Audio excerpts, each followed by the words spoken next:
Welcome to my channel. Now, listen to me very carefully, because what I'm about to tell you might sound small, almost boring, but honestly, it's destroying your English without you even realizing it. Okay, let me ask you something. How many English words have you learned in your life? And how many can you actually use today? Think about that for a second. You watch videos, you read posts, you hear new words every day, but somehow they disappear, gone, vanished, and you start thinking, my memory is bad. English is hard. Maybe I'm not made for this, but guess what? The problem is not your brain. The problem is how you note your words. And if you fix this one habit, just this one, your English will start growing faster than you ever imagined. Stay with me till the end, because this video can completely change the way you learn English forever. Chapter E. Now let me tell you something very important, and please listen slowly. Okay, because this part decides everything. Okay? Most English learners forget words not because English is hard, not because their memory is weak, and honestly, not because they are lazy. No. They forget words because they were taught English in a broken way, a very broken way, and nobody ever told them the truth. Man, you see, from the first day you start learning English, you are told to collect words, write words, memorize words, fill notebooks, fill pages. And at first, it feels good. Oh, wow. You feel productive. You feel smart. You feel like, yes, today I learned Erder's new words. But let me ask you something and answer this honestly. Not to me, but to yourself. After 1 week, where are those Arsher swords? After 1 month, how many of them are still alive in your mind? Exactly. They disappear quietly, without noise, without warning. And then something dangerous happens. You start blaming yourself. You say, maybe my brain is slow. Maybe English is not for me. Ken? Maybe I'm too old. Maybe I started too late. But no one tells you that forgetting words is not your fault. It's the system. It's the method. It's the way you're noting words. Here's the painful truth. Your brain, it's not a cupboard where you throw words and expect them to stay forever. Your brain is more like a security guard. It asks one simple question every time you see a new word. Is this useful for my life or not? If the answer is no, your brain throws it out. No emotions, no regret, just delete. That's why you forget words, not because you didn't write them, not because you didn't read them, but because your brain didn't find a reason to keep them. Think about this for a second. You probably still remember words from movies you love, songs you listen to again and again, a sentence someone said to you in an emotional moment. Why? Did you write them, Sir Times? No. Did you memorize them from a list? No. You remember them because they were connected to something, a feeling, a moment, a situation. Your brain loves connections. Without connection, words are dead. But what do most learners do? They open a notebook. They write a word, then they write the meaning in their language. Done. Close the notebook. That's it. No example, no feeling, no situation, no life. And then they are surprised when the word disappears. Honestly, that word never even entered your brain properly. It just passed. Let me tell you a small story, a very common story. There was a student. Let's call him Ali. Ali had 3 notebooks full of English words. 3 thick notebooks. Beautiful handwriting. Meanings written neatly. If you asked him, "How many words do you know?" he would proudly say, "Thousands." But when he tried to speak, nothing came out. Blank, silence, fear. His mind went empty. And you know what he said? "I know the words, but they don't come." No, Ali, you don't know the words. You only saw them, and this is where most learners get trapped. They confuse seeing with learning. They confuse writing with remembering. They confuse recognition with usage. Your brain works very differently. It doesn't care how beautiful your notebook is. It doesn't care how many pages you filled. It only cares about one thing. Can you use this word in real life? Here's another hard truth. Your brain is lazy. Yes, lazy. Not evil. Not stupid. Just lazy. It always wants to save energy. So if you give it information without effort, without thinking, without struggle, it says, okay, not important, and it deletes it later. But when you struggle with a word, when you think about it, when you imagine it, when you try to use it, when you fail with it, oh, your brain wakes up. It says, wait, this matters. Most English learners never struggle with words. They just copy meanings. And copying is the easiest thing. No effort, no thinking, no pain. And without pain, there is no memory. Uh, you might be thinking, but I revise my words. Honestly, do you really? Or do you just look at them again and say, yeah, I know this, and move on? That's not revision, that's comfort, and comfort kills learning. Your brain needs reasons. Reasons to keep a word alive. Reasons like, I used this word today. I needed this word to express myself. This word helped me understand something. Without reasons, your brain throws words away like la trash. So please understand this clearly. Forgetting words is not a weakness. It's a message. Your brain is saying you are not using this correctly. And if you listen to that message instead of fighting it, everything changes. In the next chapter, I'm going to expose the single biggest mistake people make when noting English words. A mistake so common that almost everyone does it. And once you see it, you won't be able to unsee it. So stay with me, because now we're about to fix the foundation. Chapter All right. Now stay with me, because this is where many learners feel a little uncomfortable. And honestly, that's a good sign. Discomfort means your brain is waking up. Okay? The biggest mistake people make when noting English words is very simple, very common, and very dangerous. They write the word, and then they write the meaning in their own language. That's it. Finished. Closed. Next word. It feels logical, right? You see a new word. You want to know what it means. So you translate it. Easy, fast, comfortable. But let me be honest with you. This habit is quietly destroying your English progress. Why? Because when you translate, your brain never learns the word. It only learns the shortcut. Think about it. You see the word improve. You write the meaning in your language. Every time you see improve, your brain doesn't think in English. It jumps back to your language again and again. So what happens? English never becomes natural. It always feels slow, heavy, forced, like walking with a bag of stones.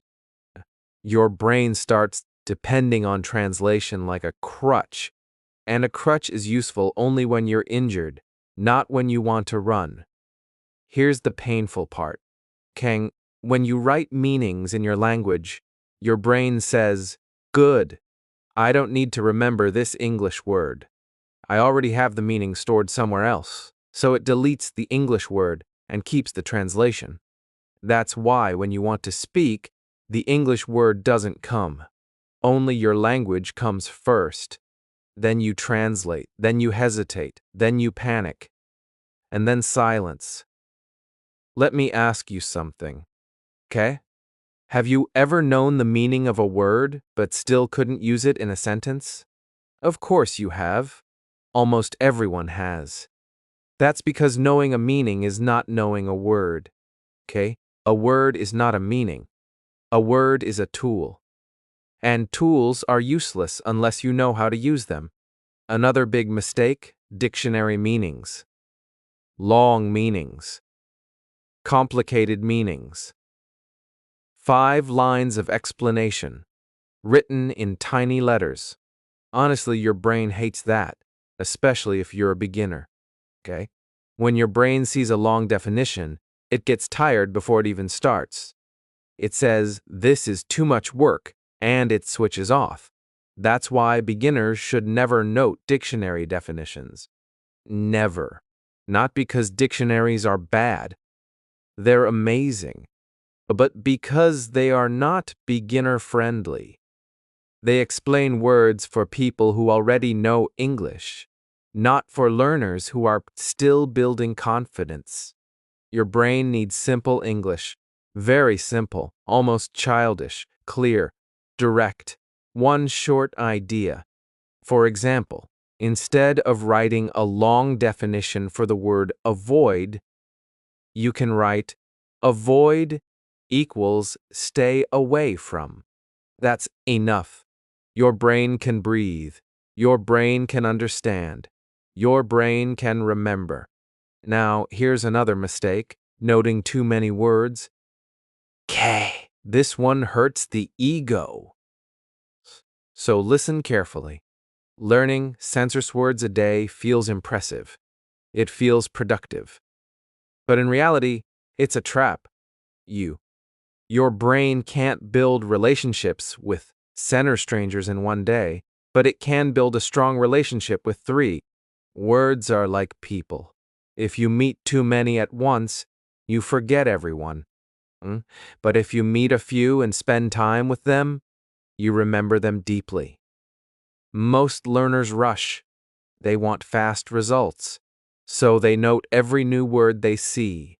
Social media, movies, articles, everything. And their notebook becomes a graveyard of dead words. Written, but never alive. And then there's this mistake: writing words without examples. Lemno word without an example is like a car without fuel. It looks good, but it doesn't move.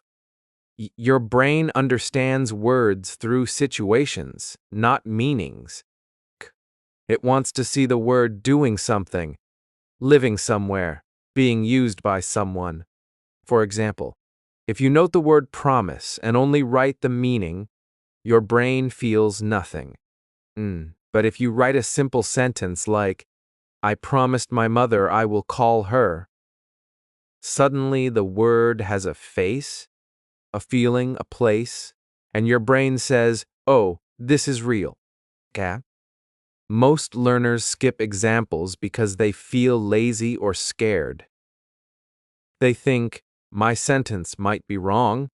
Important. A wrong sentence is EBIT times better than no sentence because your brain remembers mistakes. It learns from them. Perfection is not required. Participation is. One more silent killer.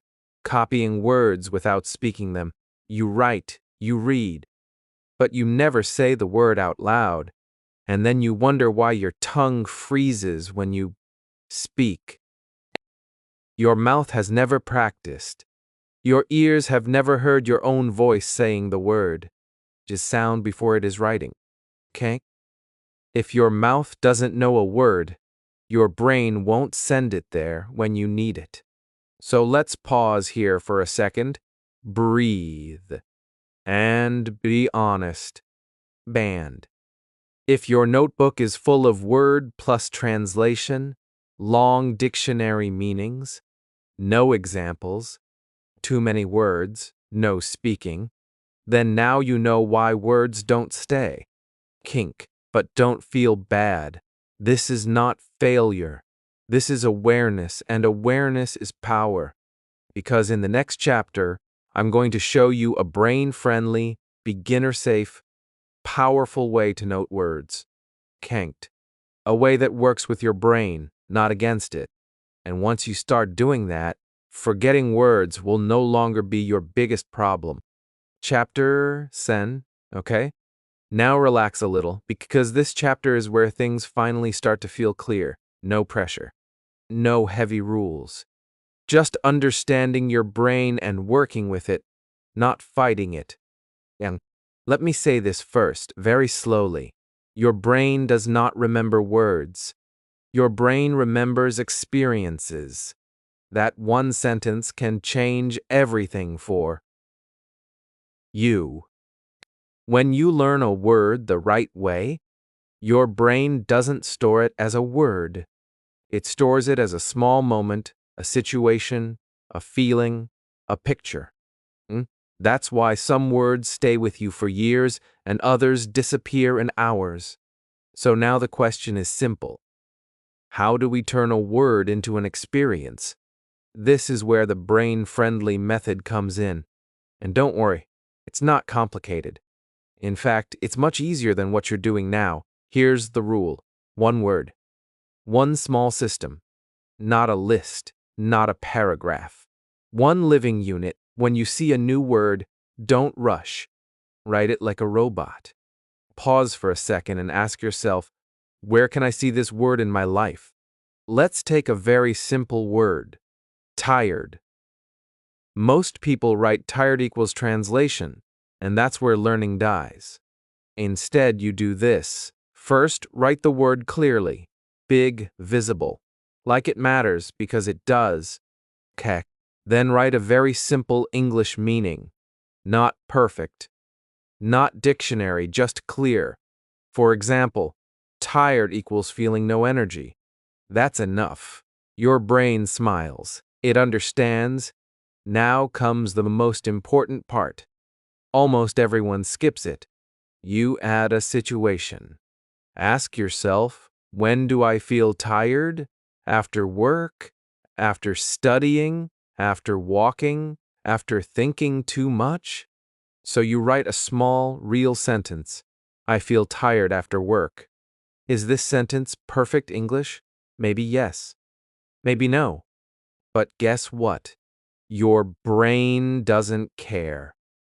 It cares that the sentence is yours, that it came from your life. Now, if you want to make it even stronger, and this is optional, add a small feeling. How do you feel when you're tired? Annoyed? Sleepy? Angry? Quiet? You might write, when I'm tired, I don't want to talk. Boom. Now this word is alive. Your brain doesn't see tired anymore. It sees you after work, quiet, low energy. That's memory. Now let me say something important. And please don't skip this part. You do not need to do this for every word you see. You only note useful words. Words you can use in daily life. Words you hear again and again. Words that help you express feelings, actions, problems, ideas. If a word is rare, fancy, or only for exams, leave it. Let it go. You are not collecting trophies. You are building a tool set. 3 strong words are better than Serre's weak ones. Always. Now here's another powerful thing. Simplicity beats intelligence. Okay? Many learners think, if my notes are simple, I'm not learning deeply. That's wrong. Deep learning starts with ikam. If you can explain a word in very simple English, your brain truly understands it. If you can only explain it using the big words or translation, your brain is confused. Okay? So don't be afraid of simple language. Simple language is not weak. Simple language is clear. and clarity is memory. Now, let's talk about something very real: fear. Okay.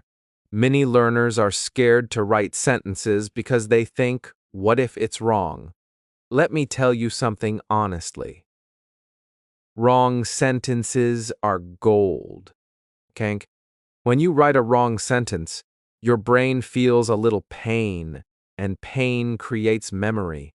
That sentence stays longer than, sir, perfect ones you copied from somewhere else. Man, so, please, stop waiting to be perfect.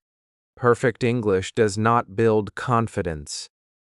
Used English does. Another small but powerful tip: say the word out loud every time. When you write the word, whisper it, or say it softly, or say it in your head if you must, but connect sound with meaning. Language live. If your mouth never touches the word, your brain won't send it there when you speak. Now, imagine this method over time. Your notebook is no longer full of dead translations. It's full of small life moments. Your words start feeling familiar, friendly, close. One day you're talking, and suddenly a word comes out. No translation, no panic. It just comes. And you pause for a second and think, oh, I didn't translate that. That moment, that small moment is progress. Real progress. But wait, there's something even more important.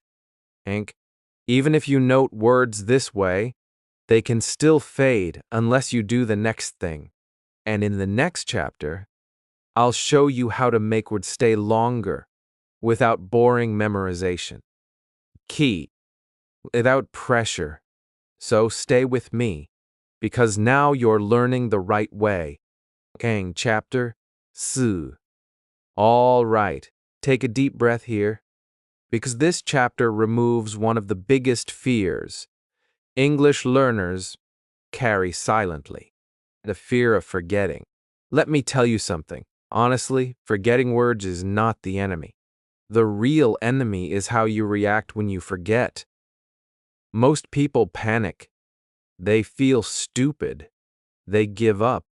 And that reaction trains the brain to hate learning. But your brain works in a very strange way.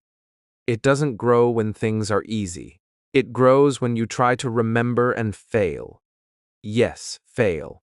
That moment when a word is on the tip of your tongue. You almost remember it, but not fully. Okay? That moment is powerful. That's your brain lifting weight. And if you let it struggle for a few seconds, instead of immediately checking your notes, your memory gets stronger. Never allow that struggle. The moment they forget, they open the notebook, or they open Google, or they ask someone. Comfort. Relief. But every time you do that, your brain learns one dangerous lesson. I don't need to remember. Someone else will remember for me, and slowly your memory becomes lazy. So the first rule of making words stick is this: pause before checking. When a word doesn't come, don't run. Wait, breathe. Give your brain seconds, even woo seconds. Say, come on, you know this. Sometimes it comes back, sometimes it doesn't. Both outcomes are fine, because even trying strengthens the memory. Now let's talk about revision. Real revision, not fake revision. Most learners think revision means reading the same words again and again. That feels safe, comfortable, but it's an illusion. When you read, your brain recognizes the word and says, yeah, I know this. But recognition is not memory. Memory is recall. Recall means pulling the word out without help. So instead of reading your notes, cover the meanings. Look at the word and ask yourself, what does this mean? Where did I use it? Say it out loud. even if you're alone, especially if you're alone. This might feel awkward at first. You might feel silly. But guess what? Awkwardness is growth. Another powerful trick. Use words in tiny sentences. Not long ones, just small, real ones. For example, if your word is decide, don't write a long paragraph, and just say, I can't decide today. Simple, real, useful. Say it again. Later in the day, in your head, in the shower, while walking. You don't need a classroom. Life is your classroom. Now, here's something most people ignore. Time matters. Your brain forgets fast at first. That's normal. So you need to see the word again. Not e-byte times in one day, but a few times over a few days. Today, tomorrow, after 2 days, after 1 week. Each time the word sinks deeper, like pushing a nail into wood. One hit doesn't work. Repeated hits do. But keep it light. Don't turn learning into punishment. 5 minutes is enough. 10 minutes is powerful. 1 hour is often useless because you get tired and your brain switches off. Short, regular, calm. Now let me talk about a very important emotional part. Confidence. Many learners stop using words because they are scared of being wrong in front of others. So they wait. They say, I'll use it when I'm sure. But that day never comes. Confidence does not come from correctness. It comes from usage. The first time you use a word, it might feel wrong. The second time, a little better. The third time, it feels normal. That's how fluency is built. Quietly, repeatedly. Use your words with yourself first. Talk to yourself. Describe what you're doing, what you're feeling, what you're thinking. I'm tired. I don't like this. I need time. I will try again. These simple sentences build deep memory because they are connected to emotion, and emotion is glue for the brain. Another mistake people make is trying to learn when they are exhausted. If your brain is tired, angry, or stressed, don't force it. Memory doesn't grow in panic. Learn when you're calm, even for a few minutes. Now, here's a small but powerful secret. Teach the word to someone else. When you explain a word, even badly, your brain organizes it. It says, oh, this matters. You don't need a student.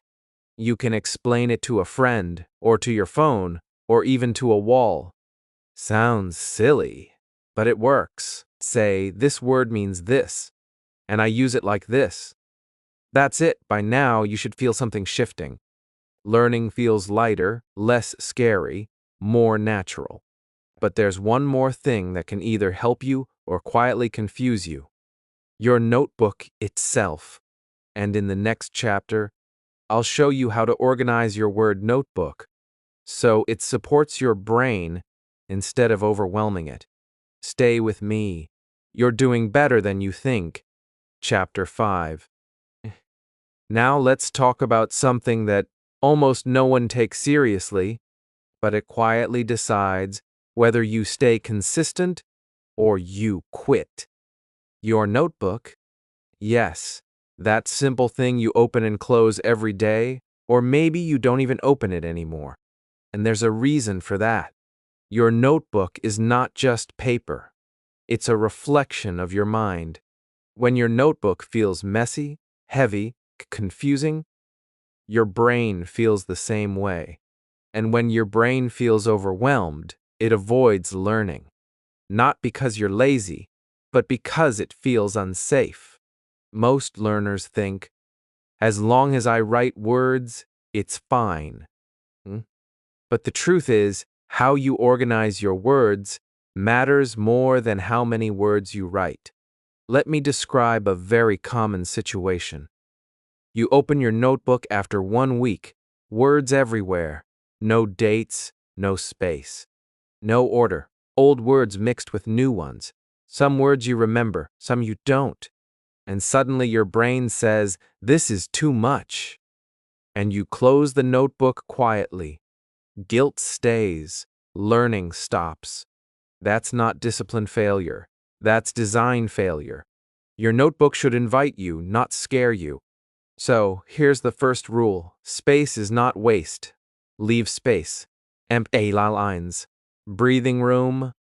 Don't try to fill every corner, like paper is expensive. When words have space, your brain has space. And when your brain has space, it wants to return. Second rule. One word, one place. Don't write 5 words on one line. Don't rush. Give each word its own small area. It tells your brain this word matters. It also makes revision easier. Your eyes know where to look. Your mind feels calm. Now let's talk about dates. Boring, right? Actually powerful. Write the date when you note a word, not because of discipline, but because time gives meaning. When you see a word again after a week and think, "Oh, I learned this on Monday," your brain connects memory with time, and that strengthens recall. And also, dates help you see progress, and progress creates motivation. Without progress, learners quit. Another important thing, categories. But wait, don't panic. I'm not talking about complicated systems, just simple groups. For example, daily life, feelings, actions, problems, mistakes you make. Often, when you group words, your brain creates shelves. Instead of random words floating around, your mind knows where to place them.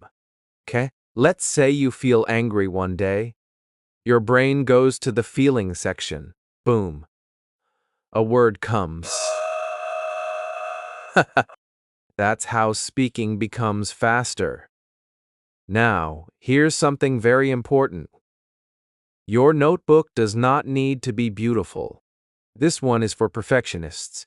Neat handwriting, perfect lines, color-coded pens. If that motivates you, fine. But if it slows you down, drop it. A messy notebook that you use every day is better than a perfect notebook you're scared to touch.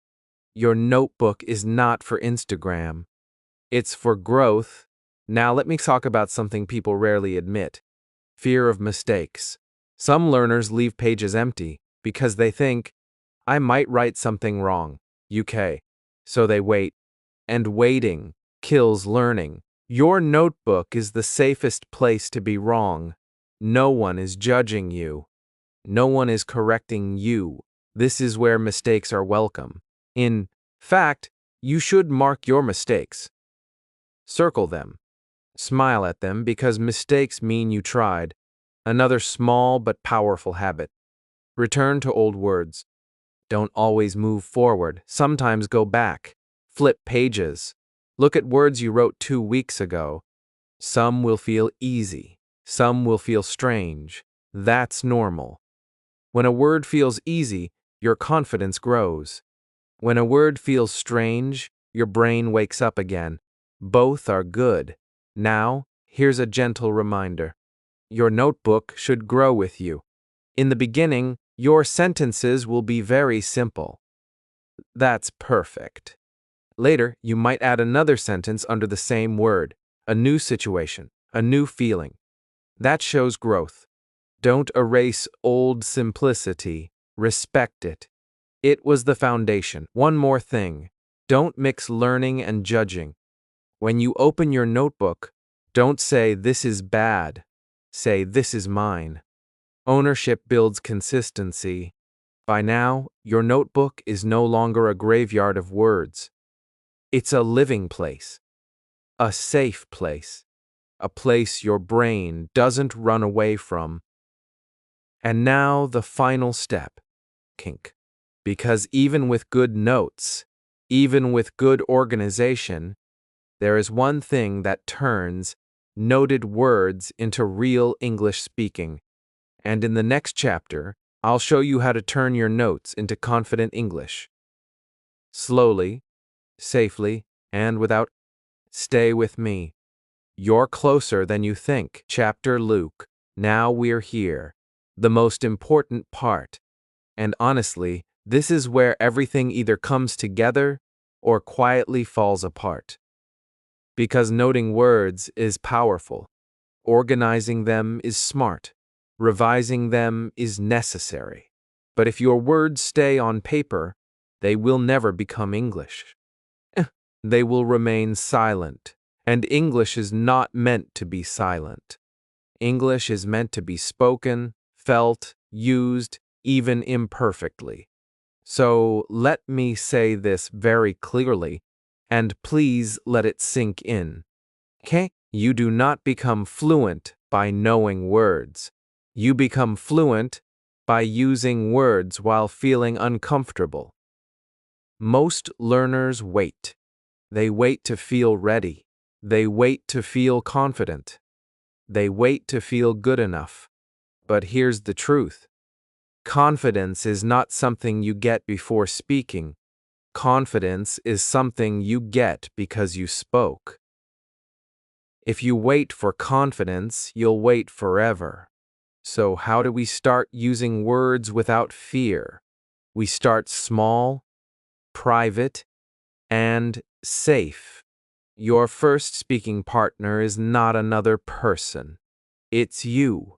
Talk to yourself. Yes, I know it sounds strange, but it works. And deep down, you already do it, just not in English. Use your noted words to describe what you're doing. I'm tired. I don't want to go out. I need more time. I feel confused. Say them slowly. Say them quietly. Say them again later. These sentences are not impressive, but they are real, and real language builds real fluency. Now, here's something important. Don't try to speak perfectly. Perfect English lives only in textbooks. Real English lives in broken sentences, pauses, mistakes, and courage. Keng, when you try to be perfect, your brain panics. When you allow yourself to be wrong, your brain relaxes. And relaxed brains learn faster. Another powerful habit. Think in English using your words. You don't need full sentences. Even small thoughts are enough. Instead of thinking in your language and translating, try this. Hungry? I'm hungry. Late? I'm late. Problem? This is a problem.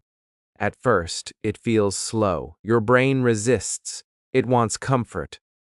But slowly, something shifts. English stops feeling foreign. It starts feeling familiar. Now let's talk about real people. When you speak to others, don't try to show off vocabulary. Use the words you know well. Simple words. Clear words. Honest words. Fluency is not about sounding smart. It's about being understood. And here's a secret. People don't judge your grammar as much as you think. They judge your confidence, your tone, your effort. If you speak with courage, small mistakes don't matter. Now let me address fear directly. Fear of being laughed at. This fear has stopped more English learners than anything else. But let me ask you something. Have you ever laughed at someone for trying, or did you respect them more? Exactly. People who laugh at effort are insecure, and you don't need their approval to grow. Now, here's a beautiful thing. Your noted words are your safety net. Before speaking, quickly review 3 to 4 words. Think about how you might use them today.